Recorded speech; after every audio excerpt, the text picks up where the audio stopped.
Hello and welcome to the easternKicks podcast, a regular magazine programme about East Asian film led by me, Andrew Heskins, founder and grandmaster of easternKicks.com, and James Mudge, our leading writer. Hey-o. Each episode we'll be taking a look at the latest films, news and festivals, often chatting to filmmakers and stars along the way. Welcome to our latest show. This episode we're getting back into the festival spirit as more start to emerge from the atrocious last 18 months we've had, and take a close look at film screening at one of our favourites, though neither of us have actually been. No, that's the true. New York Asian Film Festival. Yes. Or how should we say the acronym? I don't want to say. Or it looks to me, it always looks like NYAFF, which is in Glasgow would mean something else. Not anything offensive, but you mean NYAFF, you know. So I don't like to call it NYAFF, but that's how it looks to me. Meanwhile, as Ann Hui receives the Variety Star Asia Lifetime Achievement Award as part of that festival, Maja Korbeca catches up with her to talk about the documentary based on her, Keep Rolling. But firstly, let's get to the most important question. What are you drinking this episode, James? I'm a smorgasbord. Smorgasbeard? I don't know. Beer? No, of different beers. 3 of which are very respectable percentages, and 1 of which has turned out not to be. But they're across the craft spectrum, let's just say that. I'm not going to mention them all. But yeah, not too bad, man. And yourself? You seem to have a nice looking beer there. A nice looking beer. So I've got Black Widow, which is a strong, dark, ruby mild from 8 Sail Brewery, who are based in Heckington in Lincolnshire. Right. Heckington Windmill. 8 Sail, the brewery is on the 8 Sail Windmill. Very nice. And they've got 8 sails because they nicked a few to add to... Basically, some that were left over from some windmills that were taken down. So, yes. What's the percentage? 5.5. Not bad. Not bad at all. Right. Cheers.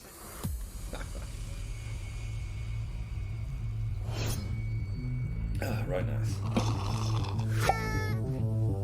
旁边也不一定啊。哎，这里的一切似乎都有话要对我说。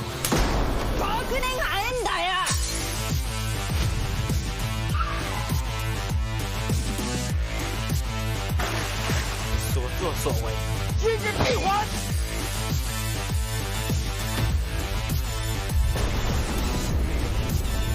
I get a go?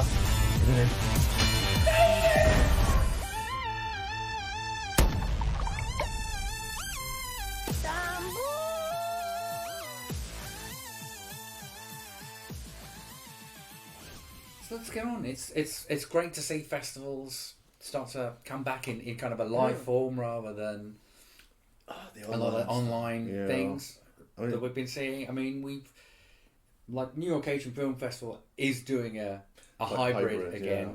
But I mean, they've got quite a big selection. They do. There's a lot of films in there and stuff. And I think hybrid will probably be the way forward. And it's totally fair enough. I mean, you got to, even like for the next, well, who knows for how long, but there's always going to be some level of risk stuff. And you can't, I mean, we know ourselves that, it takes you a good 6 months to program plan and stuff. And if you're only in cinemas now, then it's a huge risk to be taking 6 months of work that could suddenly be cancelled. So hybrid makes sense and everything. I mean, I'm dog tired, I'm bone sick of like online stuff and everything, to be honest. But I think hybrid is probably the most sensible, and I think we'll probably see that maintaining. And I mean, without knowing exactly what their geographic coverage is within the US, if it's US wide for their online stuff or not, I think as well it's not a bad way for festivals to reach. It's in the UK, like as a London festival, if your online thing is UK wide, it's not actually a bad thing. I think it's the same deal from what I've seen and what they did last year, and which is quite interesting for them because they do overlap with a lot of other film festivals, even in New York and around that area. You can always have Japan Cuts, yes, and you have several others that are going on at the same time. So it's quite tricky. There's always overlap on the films. We've got Fantasia pretty much the same time as well. Yeah, in Canada, but there's a lot of other stuff going. A lot of these festivals, their timings and stuff, I guess, are kind of slightly different to what they would usually be in shifting around the calendar. Understandably. Yeah.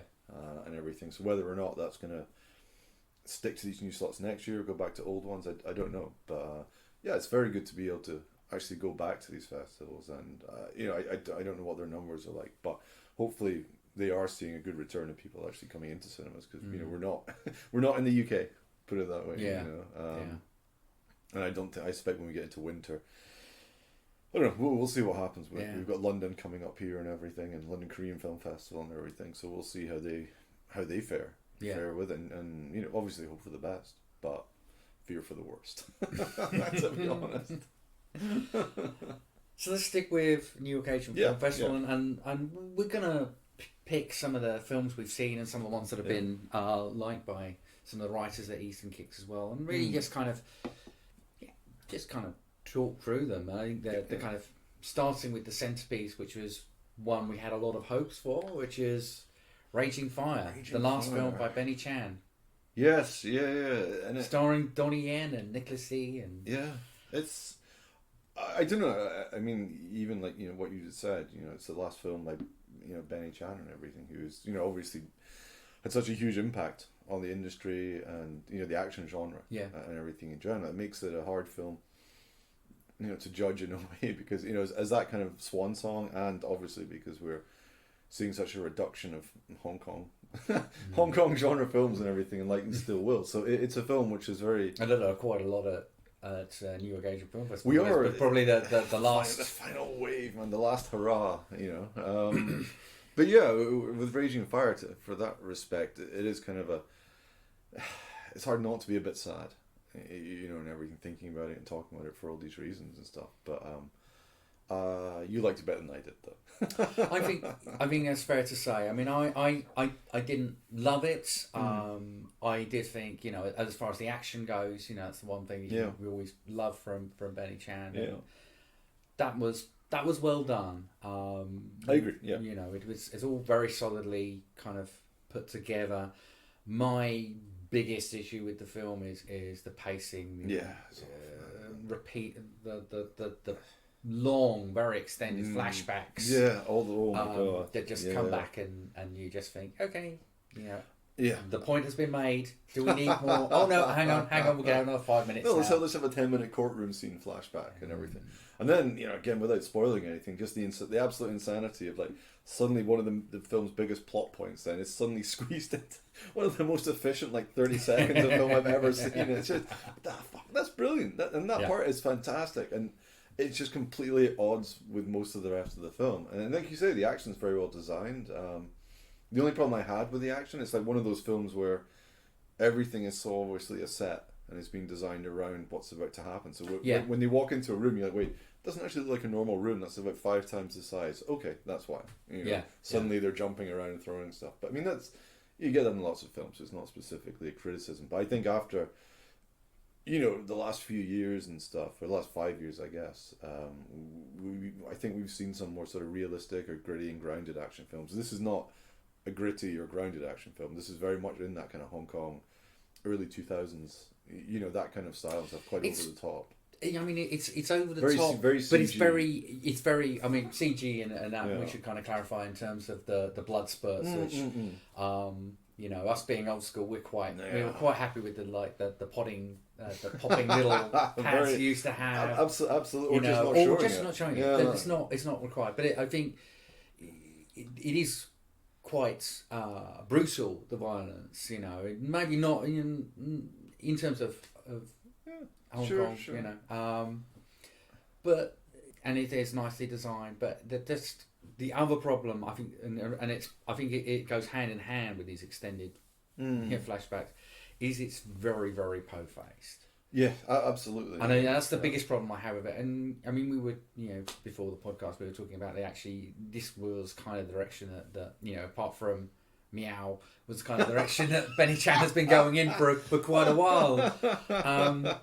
But it really does take itself way too seriously, and that's the bit, you know, you kind of feel, you know, having you know, rewatched Big Bullet recently and massively enjoyed it.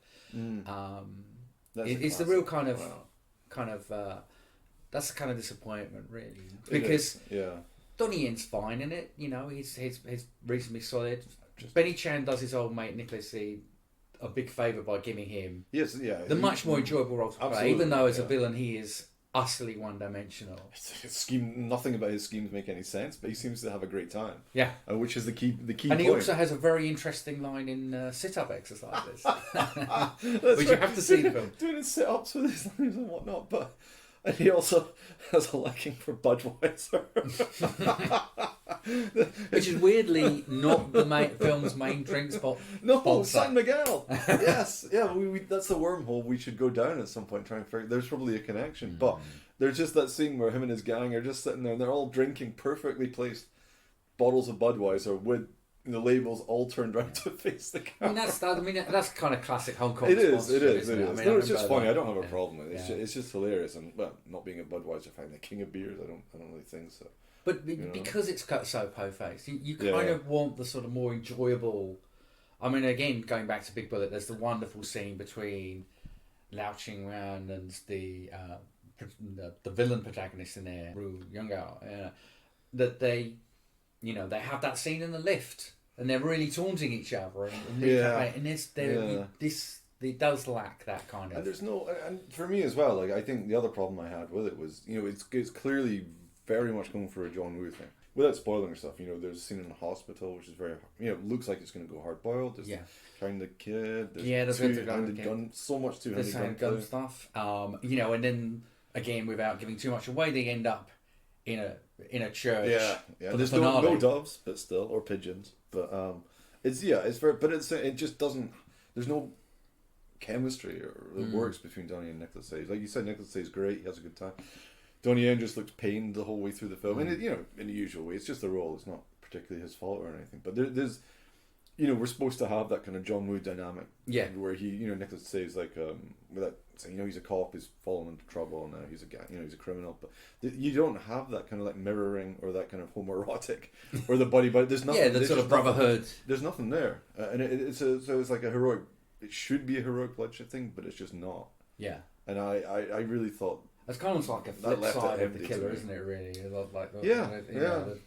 but it just doesn't. That part doesn't come off. Not at all. At all. Not at all. 有啲嘢我想請教你，咩人咁目無法紀，咁冇人性，咁冷血，拉晒佢哋咪天下太平咯。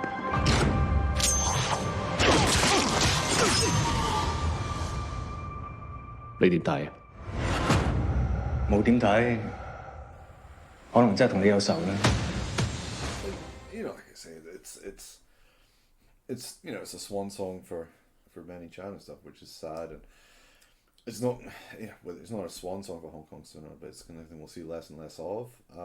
But I don't know, I couldn't bring myself to like it that much. Definitely don't hate it, but just couldn't bring myself to like it that much, just because of the way it is. It's so set up to be compared to old school Hong Kong films. If it didn't have this kind of John Woo thing, if it wasn't Benny Chan, if it was other stuff, then maybe it would be. And in terms of, I would definitely say if it had a good 20 minutes chopped out, which is a lot of the, I mean, the first, pretty much between flashbacks, bad dreams, and whatever, the first half hour is about setting up Donnie Yen, so much about setting his character up as a good cop. We already know he's righteous. It's fucking Donnie. It's Donnie Yen. We don't need loads and loads of flashbacks of him. We know he's right. We don't need to see him like going into a large dinner scene, which takes about 5 minutes again as well, just so he can like go into the bathroom, get angry, and come back and say, "No, I won't do this. How dare you? I'm a good cop." I mean, it's just ridiculous. And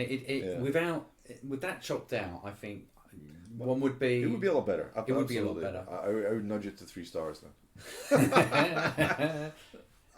No, I'm serious. Yeah. I 2 hours 6 minutes is the nonsense for that film. And I think Invisible Target. It's very similar to Invisible Target in a lot of ways, but I preferred Invisible Target actually. It was more. I mean, as well, I guess, product of its time and stuff. 呢班仆街做嘢咁高調，一定出錯。更有信心。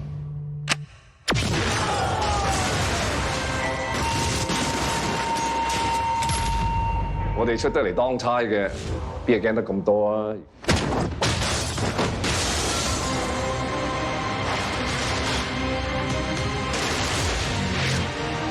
監人，邊個賴嘢？耶穌都冇面俾啊！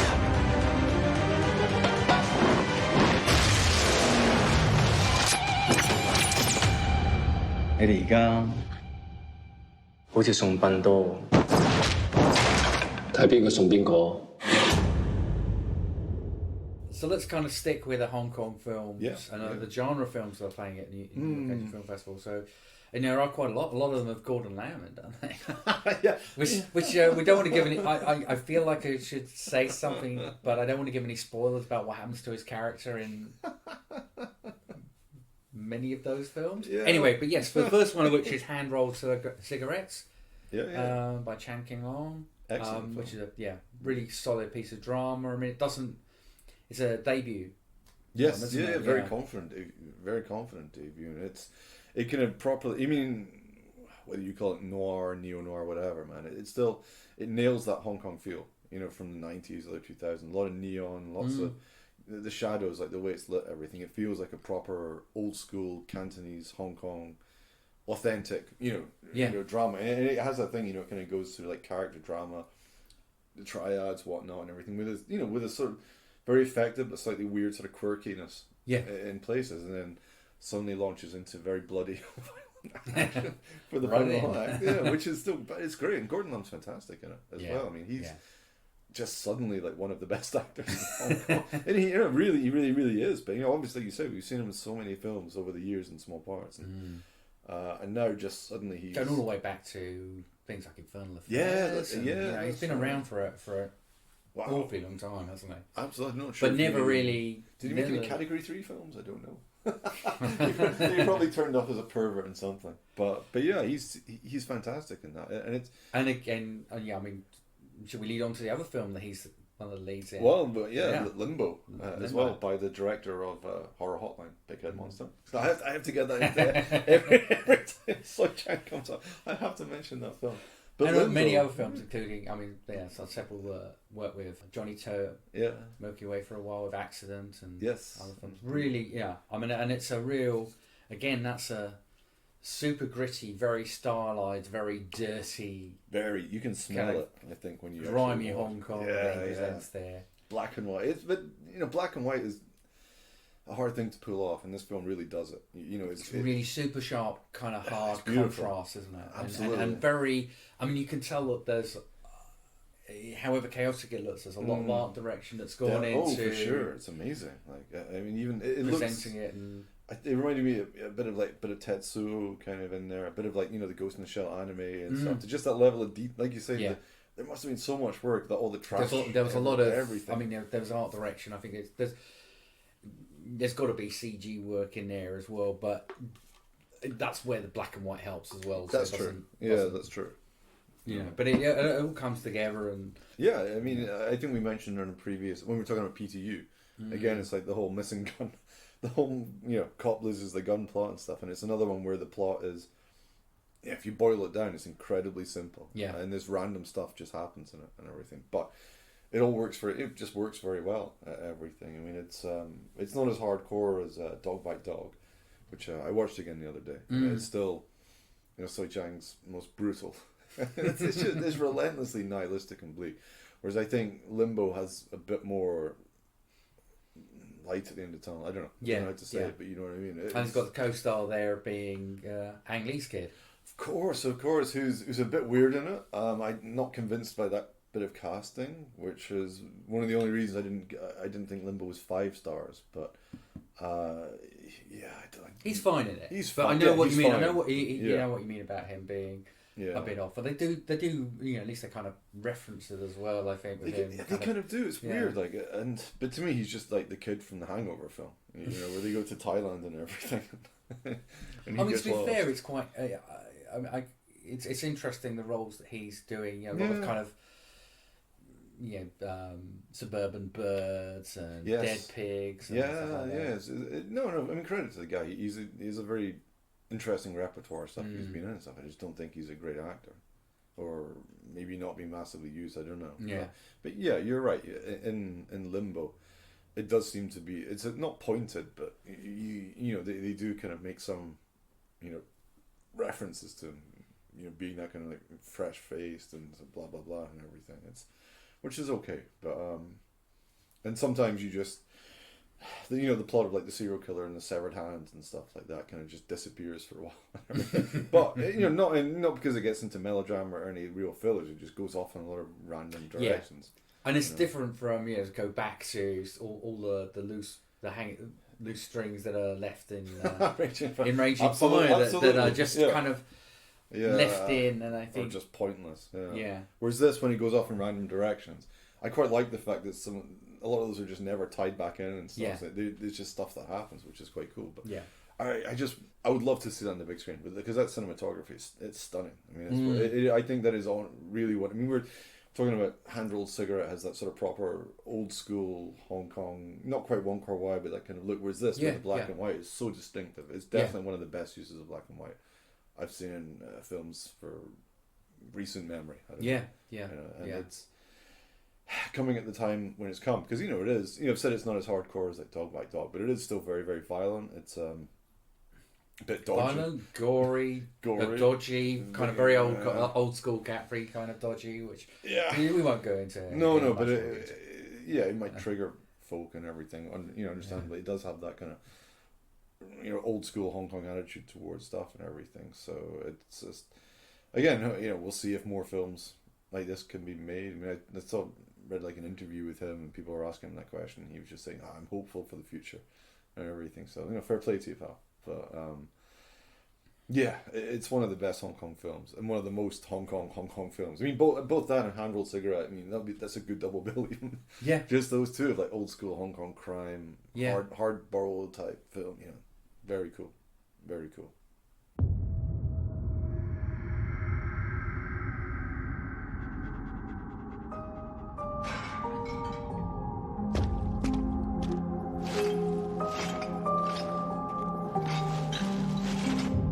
做咩用報紙包住隻手？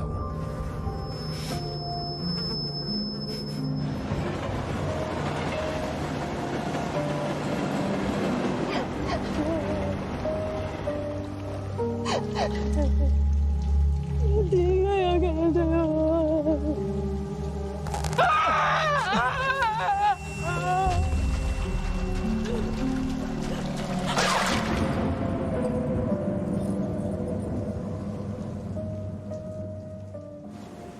And sticking with a bit of genre, we've got Shadows.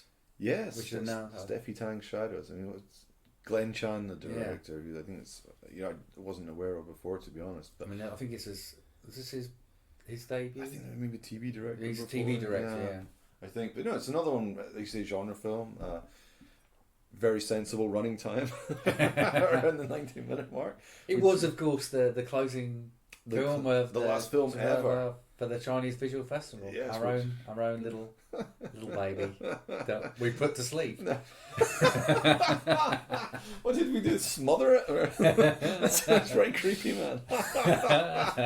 We didn't put it to sleep. CCP put it to sleep. Anyway, but yeah, it was the last film ever CVF would screen, and that I'm glad we screened a Hong Kong genre film. It seems kind of fitting in that respect, and it's got a lot. It's got probably, well, I mean, really way too much going on in terms of she's got Steffi Tang plays the lead. She's got these abilities to kind of see into people's brains and kind of work them out. But then it's undefined, ill-defined as well, but not in a bad. It's quite funny. I mean, it is. It is kind of hilarious. I think what's great about it is it just goes for everything. Absolutely. Full pelt. It doesn't really give you a chance to think. There's no to look at the gaping holes in the plot, or and leaves on a very ambiguous end as to who really is the villain. You know, it's actually, which I thought I really did actually like that part. It's one. No, you're right. It's one of the few films where that it doesn't kind of annoy you know, that kind of stuff. But just because it doesn't hang around long enough to make me hang on. Like, wait, what are we gonna? You just hear the door slamming behind you. How long is this? It does have flashbacks, but they don't last 10 minutes. No, they don't last. Oh my god! No. But it's a very solid genre film. Steffi Tang's very good in it. I mean, Gordon Lamb, we're saying, has become one of the best, but I think she's building up a really good body of work. And again, look back on stuff that she's involved with. I mean, as we were recording it today, we posted James's review of Hong Kong Horror Stories, which that's which is back in shenanigans, a decade ago, isn't it? That 2011, I think. That's a long way back, but stuff like Empty Hands. She's still fantastic. So the last few years, I mean, it's almost, she's definitely kind of emerged as the lead and playing lots of really good roles, lots of different roles. She's not really just seen it because before, I guess, going back a way, she was kind of like a rom-com type and everything that she was. I mean, she was good and stuff, but I think now she's much more. She seems to be one of the few Hong Kong actresses, who've kind of emerged as getting some kind of respect and everything, which is good. So, and she's really good. Yeah, she's good in shadows and stuff, and doesn't make much sense, but it's very atmospheric. Like you say, it gets about its business very efficiently and briskly, and it's not quite Murderer, but it's still pretty wacky. That's another film we have to mention whenever we can. We should do a podcast on Murderer. I think we could do we could just record a watch through. Get it with some people who haven't seen it before. So sticking with Hong Kong, I mean, there's several other films are screening there as well. Things like, one that we really wanted to see, Coffin Homes, a new one from Fruit Chan. Yes, oh my god, I would really, really want to see that, but we didn't get a chance to, which is a shame. But that sounds. I mean, I understand it goes over some, dream home type territory, but with ghosts and stuff. But it sounds great, man. I can't wait to see that. I gotta say, And I mean, there's quite a few others. I mean, 1 Second Champion. Yes. Time, which was very well liked. Still didn't watch it, but it sounds good. Breakout Brothers, The Way We Keep Dancing, which really doesn't sound probably like not for us. Not for us. Here. And sticking with Hong Kong, of course, as we mentioned earlier in the program, the festival is awarding Ann Hui. Yes, very, very good. The well-deserved Variety Star Asia Lifetime Achievement Award. And screening Keep Rolling. Yeah, 2 or 3 older films as well. Story of Wu Vet and The Boat People. Boat People, yes. Yeah, fantastic. I mean, it's, as you say, very well deserved and stuff. I still haven't actually seen Keep Rolling myself, but it sounds like a very interesting doc. And it's it's nice that you have this kind of thing, like going through her career, kind of getting to the stage. I mean, was it forgetting Love After Love? Still hasn't really rolled out properly. It's one of those unfortunate ones which got caught right in the middle of the pandemic stuff. I think it was Venice that played that last year, right? And then it just, everything kind of during that one of those very brief windows where some things opened up. So I look forward to seeing that again. Hopefully on the big screen would be nice. But yeah, it's very well deserved. It's good to see, because we know ourselves, like getting some of those older films, just getting a screening version and being able to put them on the big screen is such a challenge. So having any of those films playing is very cool. Yes, from the lady that her producer Roger Lee referred to as the grandmother of Hong Kong cinema, which is a phrase that I'm never going to let him forget he used. So let's hear what Ann Hui makes of the documentary about her with the interview with Maja. Hi. It's so nice to meet you. And nice to meet you. Nice to meet you. I'm sorry that there will be some because I'm at the airport, because I got to know about the interview yesterday, so I couldn't change plans. And I'm really sorry about the sounds sometimes. But it's so nice to meet you, and I'm really honored to talk with you.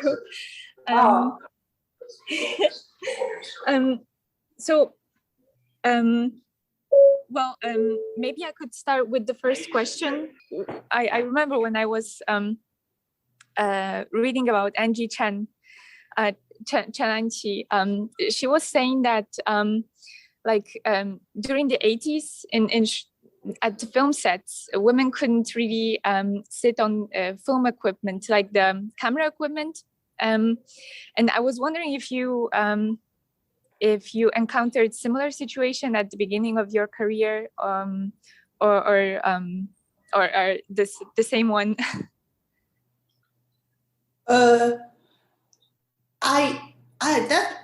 That sitting on the camera box bit, I still haven't fathomed whether it's exclusively for women or for both men and women. When I wasn't warned because, or maybe they didn't warn me, or sometimes I really do sit on these boxes, and other people did that too, but I'm not sure it's exclusively something not for women. So I have to check. I don't know. Yeah.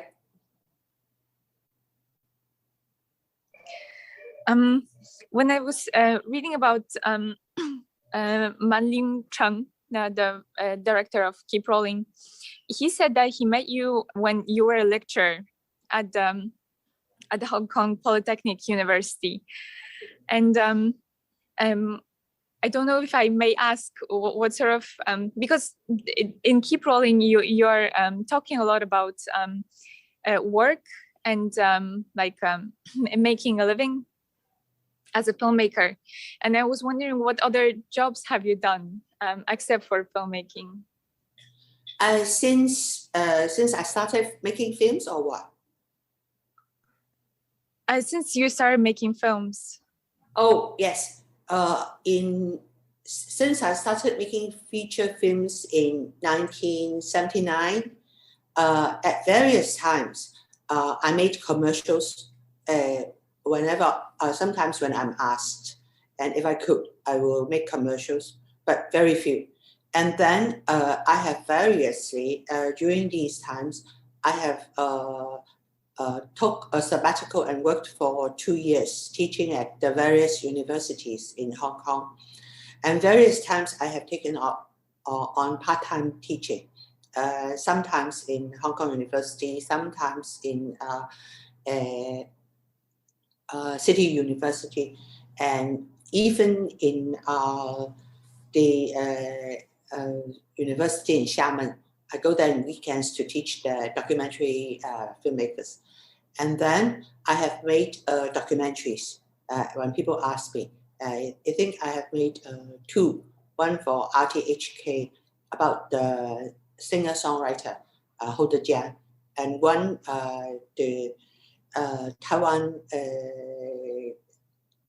TV station for 1997 about what we went through for 1997. And then I have made 3 series of interviews for the various TV stations in Hong Kong. One for ATV about people in the cultural business, and then just interviews for, I think it's 5-6 interviews, one of 20 odd minutes each. And then I made 2 more for Star TV later, 6 of Hong Kong personalities in films, and 2, and then 6 for Taiwan and mainland China in around 1993. Actually, I do these jobs when I couldn't find film work. I also did a television movie about Mongolian riders in 1992 for TV. And then I've done a drama, stage drama in 2010, just once. So I try to find work whenever I can, actually, because I like to work. Yes, I can totally get how multitasking works, because being a film critic doesn't really cover anything. I mean, it's difficult. Yeah. Yeah.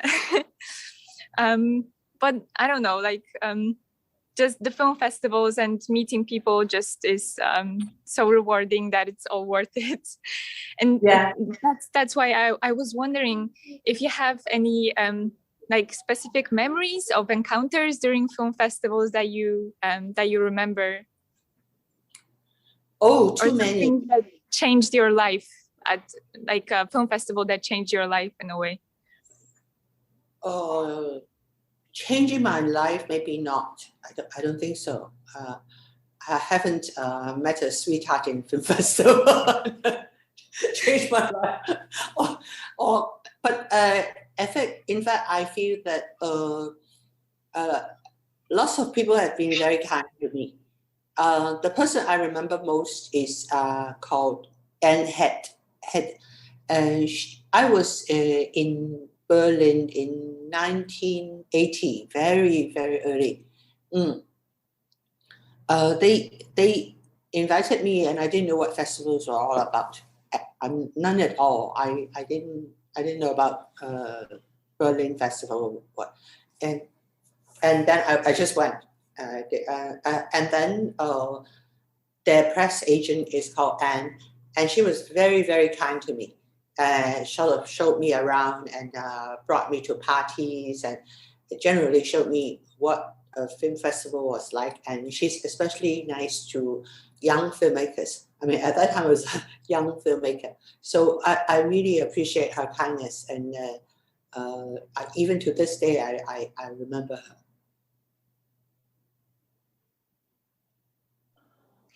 And because like Keep Rolling is a film about you, and that's what made me wonder if you ever considered making a film about another filmmaker, and if yes, who would that be? I mean, in the 90s, I mean, I was always thinking about trying to do a film on Hu Xiaoxian. Now it's a little bit late because he's not making a film right now, and probably will be a long time maybe before he can make a film. And because I thought that lots of making of are not good enough because they do not have an angle. They just give you a few clips about what they think, what the movie making people are saying, what they want to make of the film, instead of how they do it. And going on set for a long time is a very, very good chance for showing people how exactly the film is made and how the effects exactly are created. And so what the real difficulties are on set, and especially about how from an idea or especially with the actors, how for each take they're different and that kind of thing. And I'm really interested in tracing technically how the film achieved its effect, but I never managed to make time or really because for one thing you need a lot of support from the subject itself, and they usually find it a bore that someone is following them around all the time and asking all kinds of questions. So I stalled at that, and I didn't do it. And because just asking them questions or reading interviews or watching their films is maybe not good enough. But maybe the thing is the mixed motive. If you only want to satisfy your own curiosity or for learning purposes, you can just go and watch. You don't need to make a film about it. So if you make a film about it, it's a completely different story.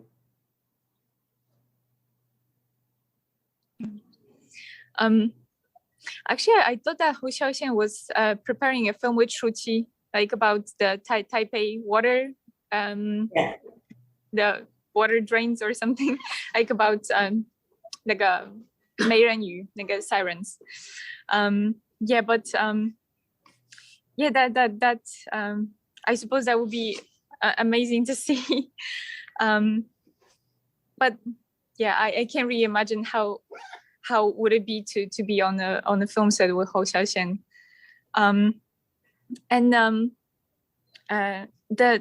Lastly, I would like to ask about Zhang Ailing, because after making Love After Love, do you still want to, or do you plan to make adaptation of any of her novels or short stories? Actually, I have been asked. They bought the rights of her last novel, which was published posthumously. It's called 小团圆, how do you call it? Little Reunion, about her life and her mother. But I really don't want to do that because maybe the chance should be left to other filmmakers because I've been making 3 films about her novels already. So I declined.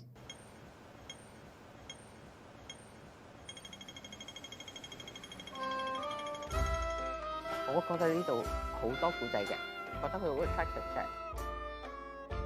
我好 committed to 呢個地方，我想做一啲嘢。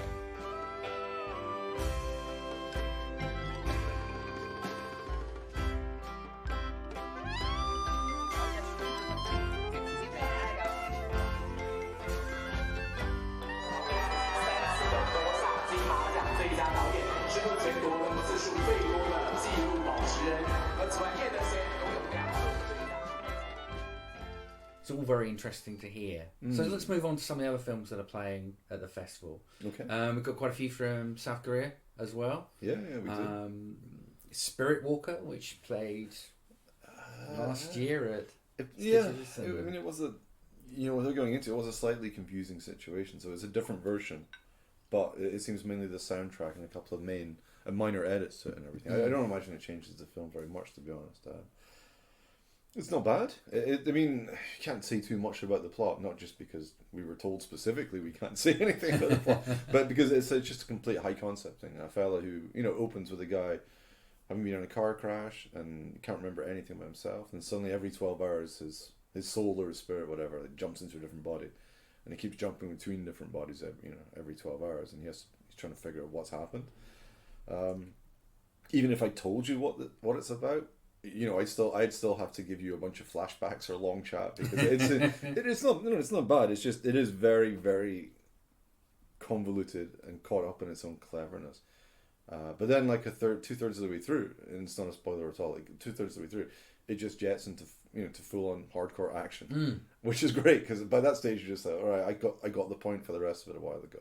Yeah, and it's really well choreographed action. I think again that's getting at the. An award for the action award. It's great action. I mean, it's very Old Boy, Bittersweet Life type stuff and everything, but it's properly violent and bloody, nicely choreographed. So it's and it's not that long either. I think it's like 1:40 or something like that, or 1:50. So it's not like Korean-y. we don't have lots of tears and stuff, but its main problem or challenge is the fact that every time he goes into a different body, you see the face of the other person for about 2 seconds, and you just see the same actor and stuff, and then he kind of acquires their skill sets kind of in a Liam Neeson-y kind of way, roughly, but it kind of undermines itself a bit because after a while it's not like he's going into different bodies. It's just like, oh, it's him again, still wearing the same clothes as he is at the start of the film. So, and I can see why, because if you just be really confusing if he did switch, but it's a difficult thing to get around in that concept. But it's still I respect the ambition. They did try something slightly different with it, and it's a fun film, and when it gets to action, it does really fly. So it's definitely worth catching. Also, we have The Prayer, which is actually a extended TV.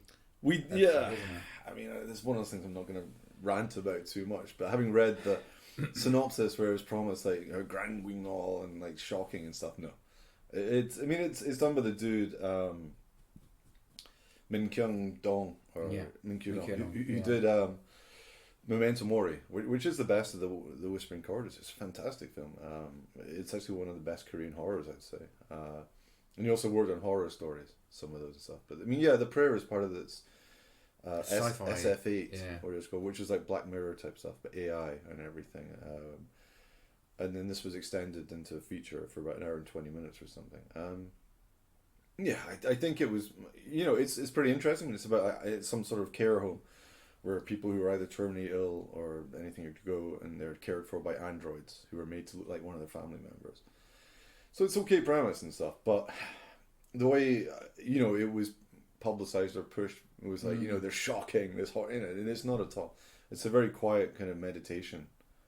Because obviously one of the robots starts, developing human emotions, and we get to chat about euthanasia, lots of spirituality, is there a God, etc., etc. So it's good. It's interesting, but better. I was just swerved by it completely when watching it, and I think I would have approached it differently if I had. But it's nicely done, and it is a TV thing, so it's not high budget, but it's one of those films which quite nicely works in sci-fi touches, rather than having like a whole big world and stuff. It's more like, in some of the very few scenes where they're outside, you'll see, bits and pieces of like Blade Runner stuff, but not much. There's nothing too much, which was quite nice. So, but it's a very quiet, very thoughtful type of film, which, it's definitely worth catching. just wish I'd known what I was getting into before I watched it, man.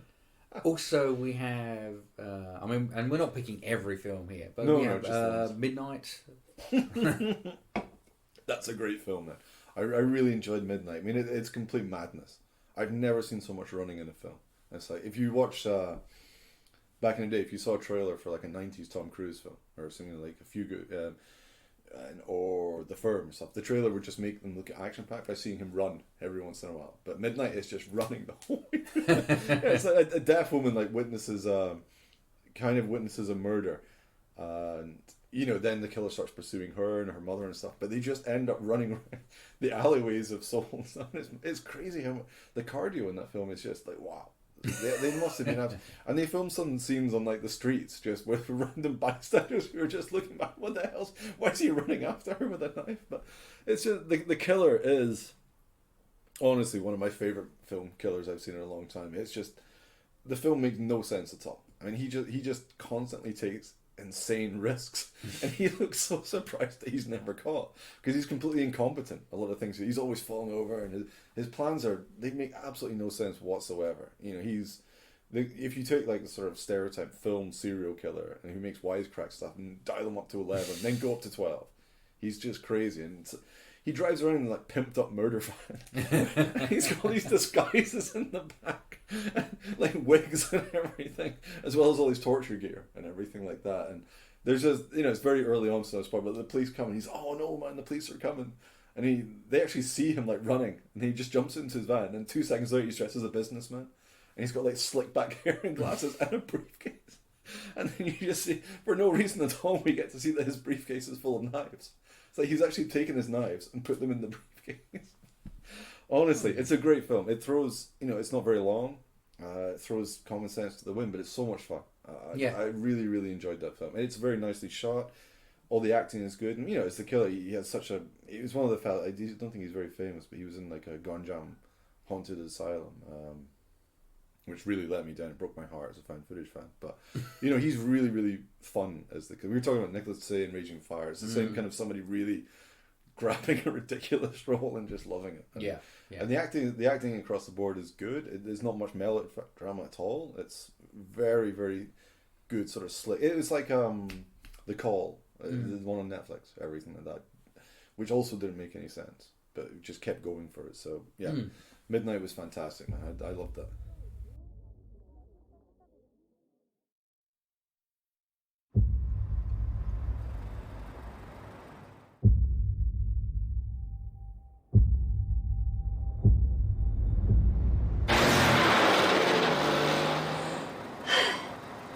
내가 다 왔다고 말했잖아. 보고? 보고는 무슨 보고?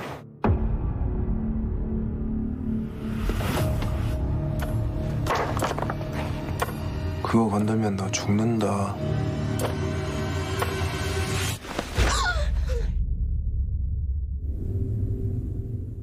Going into sort of probably the more melodramatic side of things. One of the other picks that I haven't, neither of us have seen, but I'm quite interested in watching is Three Sisters. Which is produced by and stars Moon Se-ri. I think anything with Moon Se-ri in, for sure. You've got to. Yeah, there's got to give it a go. There'll be a level of quality to it, and obviously her acting and stuff. But no, there was quite a lot of other stuff there, like you say, which you haven't checked out. But that's one I definitely would have seen. And then the it's also worth saying it's another big release from World Go USA, which is out in the US at the moment, which is Escape from Mogadishu. Which is Ru Song-wan's latest action pick. I mean, he's kind of. Once again, there's a level of quality is going to be assured with that one. Everything he does is, sometimes a bit generic, I guess, but always there's going to be a level of quality. The budget's there. I'm sure. I saw the trailer. Looks like it has good set pieces in there and stuff. So yeah, I would definitely check that out. I, General Aidid of the United Somali Congress, address the embassies of each nation.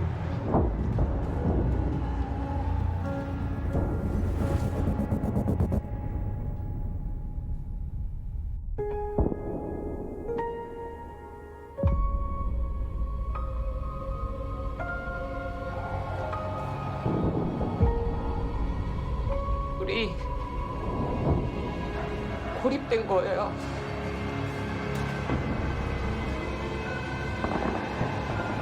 우리 이런 상황 서울 본부에서는 아예 모르고 있는 거겠죠?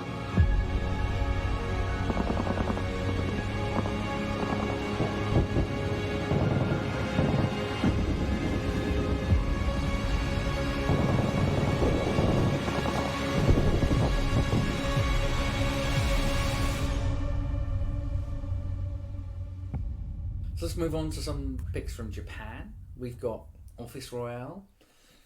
Yes, I really enjoy Office Royale. And that's another one which is doing the rounds of the other festivals. It's playing Fantasia. I mean, it's very. I don't think it's actually technically based on a manga, but I think it's inspired by some of these ones from the 80s, which were about like office ladies, OLs doing stuff. It's sort of a sort of female office lady version of Miku's like Crow Zero series and everything, with like different factions like HR, admin stuff, all fighting for dominance and screaming at each other, pulling faces like and just getting into it. But it's very, very meta as well, because you have the protagonist who narrates and she keeps saying, that's so much like a manga plot, this is I guess I'm that character and stuff. But it actually works quite well. It's quirky but not offensively quirky. And it has a lot of fighting and action, which is kind of in the Crow style, maybe a touch of Kung Fu Hustle.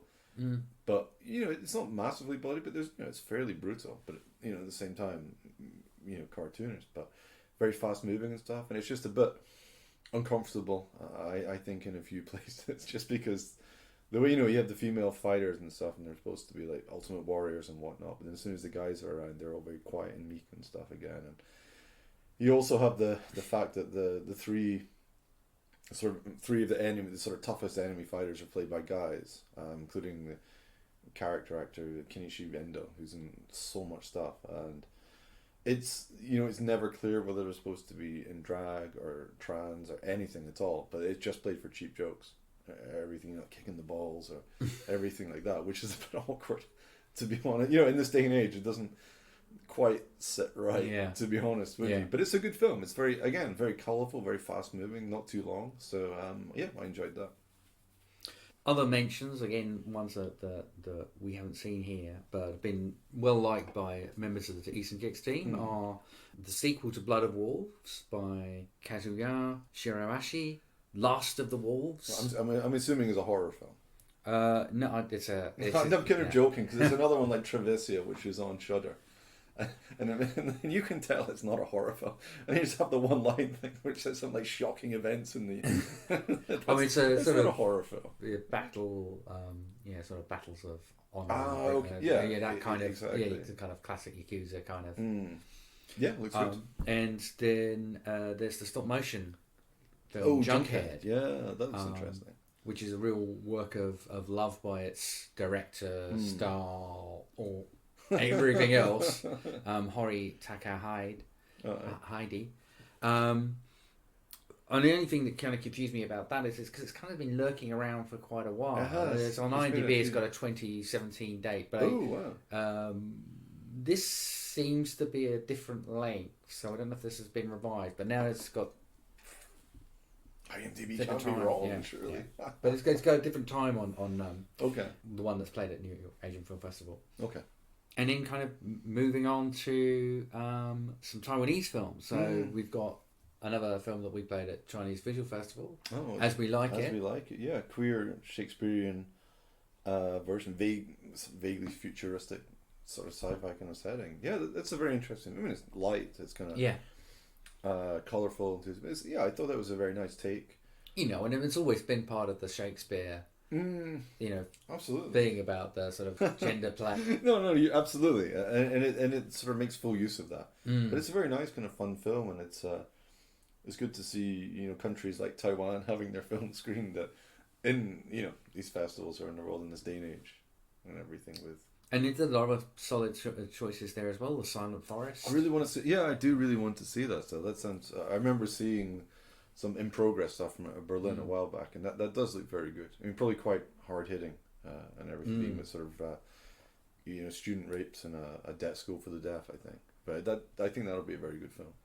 And also another one that's been well liked on easternKicks is My Missing Valentine, which is the kind of which on the surface is very much the typical Taiwanese romance that we're very used to. It's one of the things that they've done is really kind of a staple of Taiwanese cinema, but seems to have enough kind of twists in the genre to make it interesting. So and it does sound like it's got the guy, one of the actors in it. I haven't seen it, so I don't know what role he plays, but he plays like the chief pervert in the Taiwanese film The Sadness. He plays a completely one of the most unhinged perverts you're ever going to see. So. Fun fact to throw in there. I mean, The Sadness is at Fantasia, but probably a very different role.1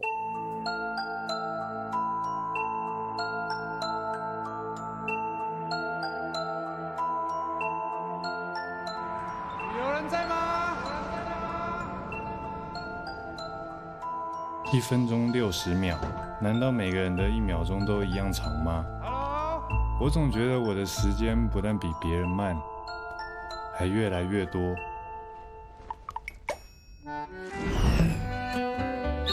小时候大家都叫我乌龟，因为我做什么都慢半拍。不知道为什么，连手表都比人家慢，这其中一定有什么秘密。他应该不记得我小时候就认识他了。你好。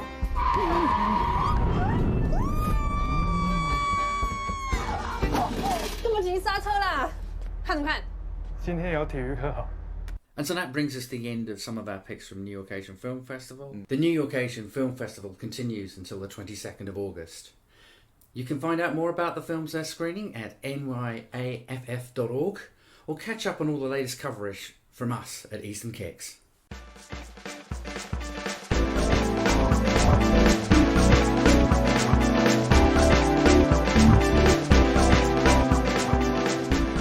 So that's it for now.